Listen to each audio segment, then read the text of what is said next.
What's good, everybody? Chunk here. I got a quick question for y'all. Does this image of food look edible to you? Does this even look appetizing to anybody? Yeah, I don't think so. This is the kind of stuff that they get served at schools. Children be eating this almost on a daily basis. At least in America.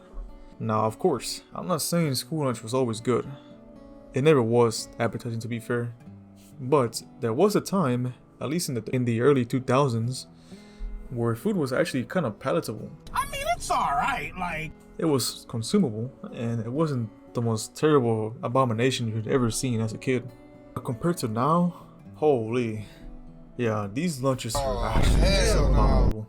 I can't believe we're actually serving these poor kids, these poor souls, the food that we are now. I don't know how is this even... What's that, like, a thing. I can't even fathom how they allowed this kind of stuff to go through in school cafeterias. If you thought students were the only ones complaining about school lunches, well, I got news for you. There are countless complaints you can easily find online about teachers themselves on the topic of school lunches. Just take a look at some of these examples I found. You know it's bad when even teachers are complaining. I would highly recommend that you guys pause the video to see these.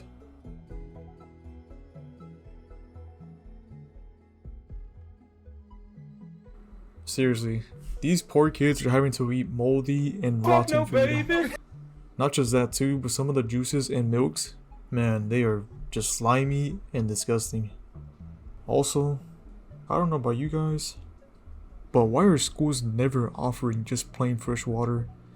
Because my school at least did not have water out in the open for students to fill a cup with. The only things clearly in the open and that they wanted you to drink were just a carton of juice or milk. Never water though, because who needs that, right?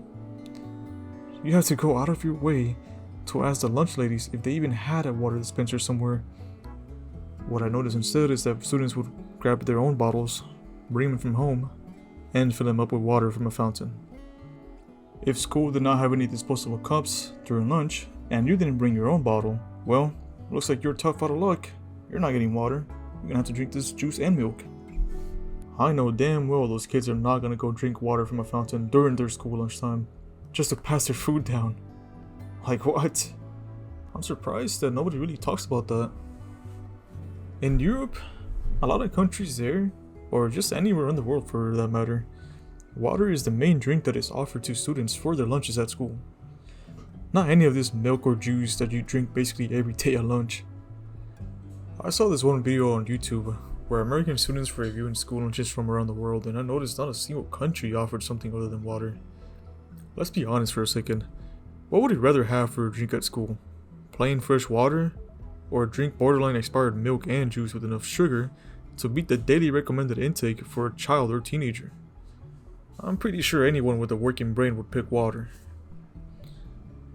Speaking on the topic of sugar and such, let's talk about how ridiculously processed the food is at school. This stuff may as well be as processed as the mystery meats served at McDonald's. Kids are openly given these foods that are processed to be shipped and frozen for a long ass time, only to finally be served maybe months after they were made at the factory. Students are actively being poisoned by the government and districts just so they don't go over the amounts of money allowed to be spent on them. They try to squeeze all of the necessary things like calories, carbs, vitamins, and such, but no one kid is the same. Let's not forget about the artificial food dyes that are used in a multitude of food items and drinks like juices. It's been common knowledge for quite some time now that artificial food dyes are terrible for food. They are known carcinogens and can cause health issues like cancer. Some studies have also shown that these food dyes can cause hyperactivity in children and other neurobehavioral issues. And yet, parents and teachers wonder why kids are the way they are when the answer is right in front of their faces. But no one seems to care because according to the FDA, these food dyes are safe for consumption. If this government agency says it's fine, that must mean nothing will go wrong, right? At least that's what an ignorant person would think. I'm glad that I've been seeing more and more people realize that stuff like food dyes and processed foods are actually hurting you in the long run. There has now been more than ever a push from regular people to ban artificial food dyes and reduce chemical usage in farms and more because we're realizing that it's hurting us. Just to give an example, look on YouTube and search for artificial food dyes. The stuff that will come up is exposing the truth behind what these do to your health. More people are turning to safer and more healthier alternatives in all aspects of food, whether it is buying organic groceries or just stopping consumption of fast food. It seems we are finally catching on to the FDA and the practices with food. I think the reason why schools have such a lacking variety of meals and items for students is the fact that right now, the public schools have basically no funding being given by the government in order to be feeding students decent meals, train cooking staff, and maintain said staff. While it is a tough issue, maybe in my opinion, by increasing funding to schools, some less fortunate students wouldn't have to eat garbage every day. I also believe that families can solve the issue of bad school lunches themselves, starting at home. If parents who are living more comfortably economically, such as taking their kids after school to buy fast food, what's stopping them from meal prepping instead for tomorrow's lunch? Like, what about prepping something simple that's healthier than whatever they give them at school? It can be as simple as a turkey ham sandwich with a side of fresh fruit and organic juice or water. If parents just took a sliver of time out of their day to prepare a meal for their kid, they wouldn't have to worry about what is being fed to their kids. Now, I understand not everybody can do this, but come on. There's plenty of kids who are lucky enough to have parents that can definitely help keep their own child fed, instead of having to rely on the government to feed them actual trash. Even if all they are feeding their kids is just PB&J sandwiches or some other simple food, anything from home is always going to be better than whatever processed junk is given at school. Now, I do want to talk a little about my own experience when I used to go to school. During lunchtime, and this is back in high school mind you, I remember there was plenty of other fellow students that would just not go to lunch at all. They would rather have skipped it to go spend time outside with their friends. Some would go to the library to chill or do homework early, and some would straight up just leave campus to go buy fast food. Which is funny because the school admins banned students from leaving campus during school lunchtime, and yet they still left when they managed to slip by security. Another little thing I remember is that there would be certain students at school who would essentially act as a snack vendor.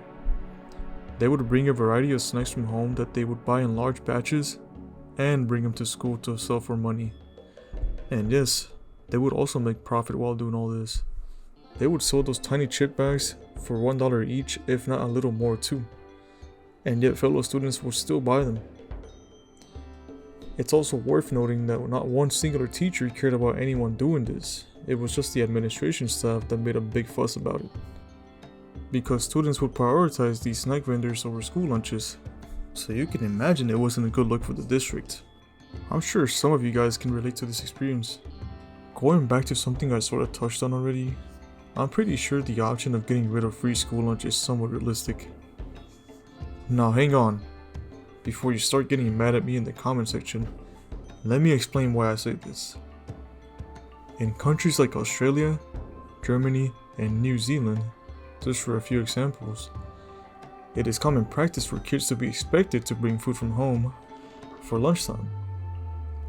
Maybe America could learn a thing or two about other countries, instead of having parents fully capable of feeding their kids rely on the schools to feed them. I do believe this is one of the biggest factors as to why the US even has the issue of school food being bad in the first place. There's just too many kids they know they have to feed nationwide, and the funding is not enough to meet expectations. I think I've honestly just about covered what I wanted to say about this topic, but yeah, I just thought it would be interesting to speak on a matter that I think almost all of us have wondered about at some point. I hope that some of you guys can relate to some of the topics I spoke about in the video, and it would be cool to see what you guys have to say about it in the comment section. Maybe I missed something that you guys know about that I don't. Or maybe you just want to share experiences with school lunches growing up. If you have stuck around till the end of this video, I do appreciate your time. One last thing before I go though, if anyone cares, I do want to know that this is my first time doing this sort of content, and if you enjoyed this video, I will be making more similar to this one soon. Although I will be posting videos on whatever I feel like talking about at the moment. I made this channel with the hopes of being a variety content creator, so playing games, talking about topics, and just doing different things. So if you're interested in that sort of thing, stick around. Maybe a video will catch your interest. Anyways, that's about it. See ya.